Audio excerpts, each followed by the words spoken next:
Assalamualaikum warahmatullahi wabarakatuh.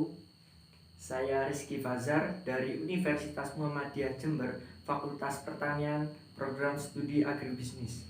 Nah, saya di sini akan sedikit menjelaskan ketahanan pangan di masa pandemi atau COVID-19 ini. Nah, bahwasanya tugas ini guna memenuhi mata kuliah ketahanan pangan yang diampu oleh dosen Fevi Nurdiana Wijayanti, SPMP. Menurut data yang dilansir dari Badan Pusat Statistik Kementerian Pertanian, stok pangan nasional diprediksi akan mengalami surplus hingga bulan Juni 2020. Namun hal ini bukan berarti bahwa Indonesia serta-merta terbebas dari ancaman krisis pangan yang bisa terjadi di masa mendatang. Ditambah lagi masa pandemi COVID yang belum pasti akan berakhir kapan, memiliki dampak yang sangat terasa di bidang pertanian. Ketahanan pangan sendiri memiliki dua kata kunci penting, yaitu ketersediaan pangan yang cukup dan merata, serta akses penduduk terhadap pangan, baik serta fisik maupun ekonomi.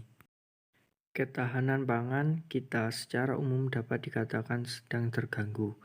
Dalam masa pandemi ini, pemerintah telah memberlakukan kebijakan PSBB dan PPKM berskala mikro saat ini.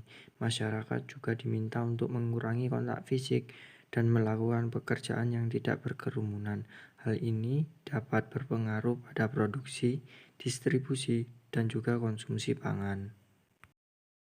Sarana untuk melakukan distribusi pangan menjadi terbatas, sehingga terjadi kurangnya produktivitas pangan. Selain itu, dengan pola hidup masyarakat yang berubah, otomatis permintaan masyarakat sebagai konsumen pangan juga berubah. Hal ini dapat mengakibatkan perubahan harga-harga pada produk pangan.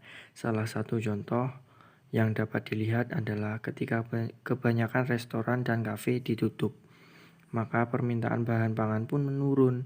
Akhirnya, bahan pangan yang sudah terlanjur diproduksi dalam jumlah besar mengalami penurunan nilai jual.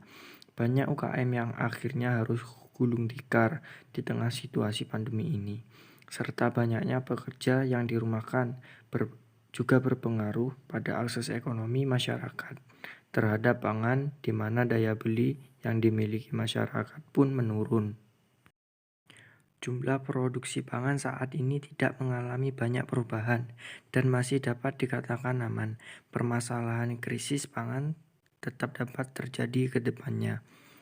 Nah, permasalahan yang paling besar terjadi pada distribusi pangan. Dengan adanya pembatasan, distribusi pangan menjadi lemah. Akibatnya stok pangan tidak merata di semua daerah. Ada daerah yang mengalami defisit dan ada pula yang mengalami produksi berlebih. Pemerintah harus mengambil langkah dalam mencegah terjadinya krisis pangan, dimulai dari menyejahterakan petani melalui bantuan dan fasilitas seperti bantuan relaksasi kredit kepada para petani miskin. Para petani juga sebaiknya dikenalkan dengan teknologi untuk membantu mereka dalam mendistribusikan serta menjaga kestabilan harga produk yang di masa pandemi seperti ini.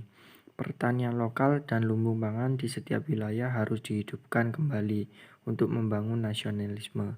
Selain itu, pemerintah juga dianggap perlu untuk memetakan potensi-potensi pertanian yang ada, melakukan stabilisasi harga pangan, melakukan konsolidasi terkait lahan pertanian, dan juga membuat regulasi-regulasi yang berkaitan dengan permasalahan pangan yang ada.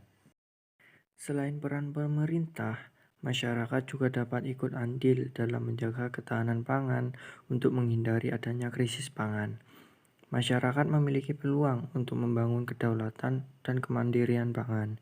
Dalam masa pandemi seperti ini, masyarakat cenderung menjadi lebih kreatif dan bisa berkreasi untuk mengakali situasi yang ada, termasuk halnya dalam menjaga akses terhadap pangan.